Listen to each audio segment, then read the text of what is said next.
हाल ही में भारतीय सेना ने अपनी वर्दी बदली, लेकिन यह पहला मौका नहीं है। सालों से हमने देखा है कि भारतीय सेना किस तरह की वर्दी पहना करती थी और अब जाकर वो कौन सी तस्वीर है। तो राजपथ पर जब हमारे तमाम वीर इठलाते हुए आगे बढ़ेंगे, कदम से कदम मिलाते हुए आगे बढ़ेंगे, तो आप 1950 की वर्दी भी देख सकते हैं। 1965 के युद्ध में जो वर्दी पहनी गई थी, 1971 के युद्ध में जो वर्दी पहनी गई थी, और अब जो हमारे मतवाले पहनकर निकलते हैं।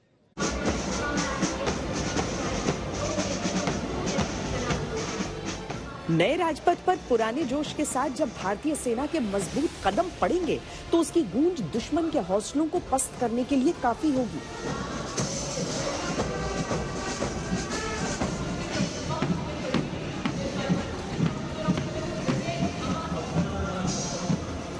कदम से कदम मिलाते हुए भारतीय सेना के शूरवीर जब भारत की शक्ति का प्रदर्शन करेंगे, तो नापाक इरादों वाले शत्रु खौफ से कांपेंगे।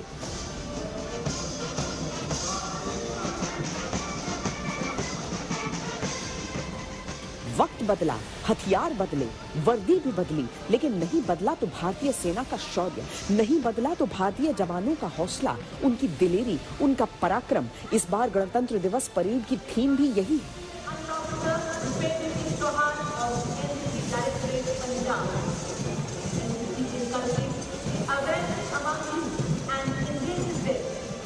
303 राइफल से लेटेस्ट असॉल्ट राइफल तक का सफर राजपथ पर नजर आएगा। 1950 की यूनिफॉर्म से 2022 की सेना की नई वर्दी तक की यात्रा राजपथ पर दिखाई जाएगी।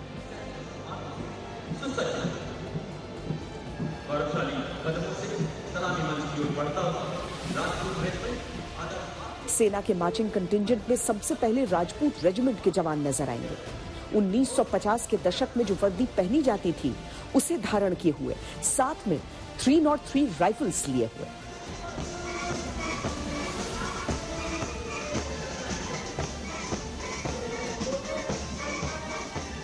उनके ठीक पीछे आएंगे असम रेजिमेंट के जवान, शरीर पर 60 के दशक में पहने जाने वाली वर्दी, हाथों में 303 राइफल्स लेकर अपने गौरवशाली इतिहास की गवाही देते हुए।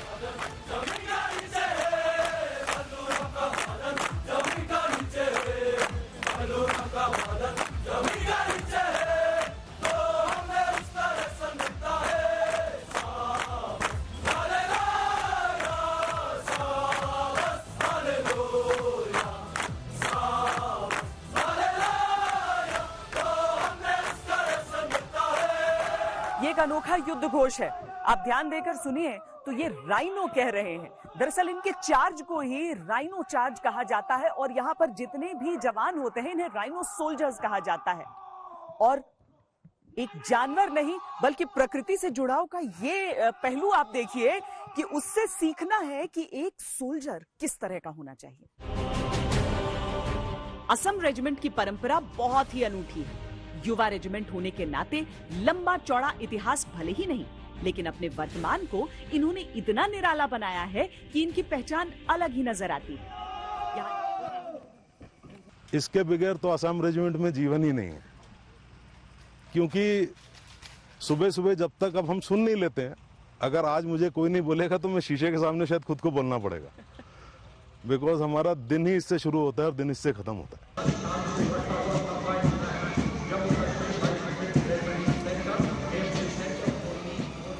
समय के साथ भारतीय सेना की वर्दी बदलती रही, हथियार बदलते रहे। इसी को प्रदर्शित करने जम्मू कश्मीर लाइट इन्फेंट्री के जवान आएंगे। बदन पर होगी 1970 के दशक की यूनिफॉर्म, कंधों पर SLR राइफल्स।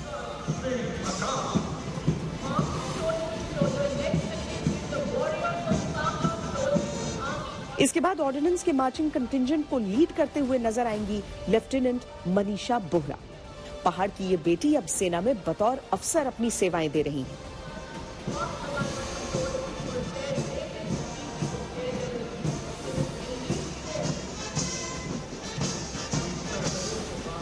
इसके बाद राजपथ पर जिन योद्धाओं के कदम पड़ेंगे, दुश्मन उनके नाम से भी थर्राता है।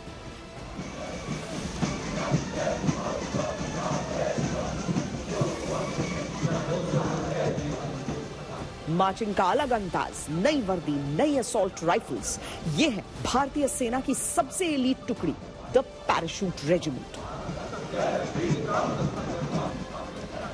परिस्थिति कितनी भी कठिन हो, दुश्मन कितना भी खतरनाक हो, पैरा कमांडोज जहां पहुंच जाएं, वहां तिरंगा लहराता है। जिस्म पर होगी भारतीय सेना की नई वर्दी। सेना दिवस के मौके पर लॉन्च की गई कॉम्बैट यूनिफॉर्म अंतर्राष्ट्रीय मानकों को ध्यान में रखकर तैयार की गई है। इस यूनिफॉर्म का कपड़ा कपास और पॉलिएस्टर को मिलाकर तैयार किया गया है। ये यूनिफॉर्म हल्की होने के साथ हर मौसम के अनुकूल रहती है। पैरा कमांडोज सिर्फ नई वर्दी ही नहीं, नए असॉल्ट राइफल्स के साथ नजर आएंगे।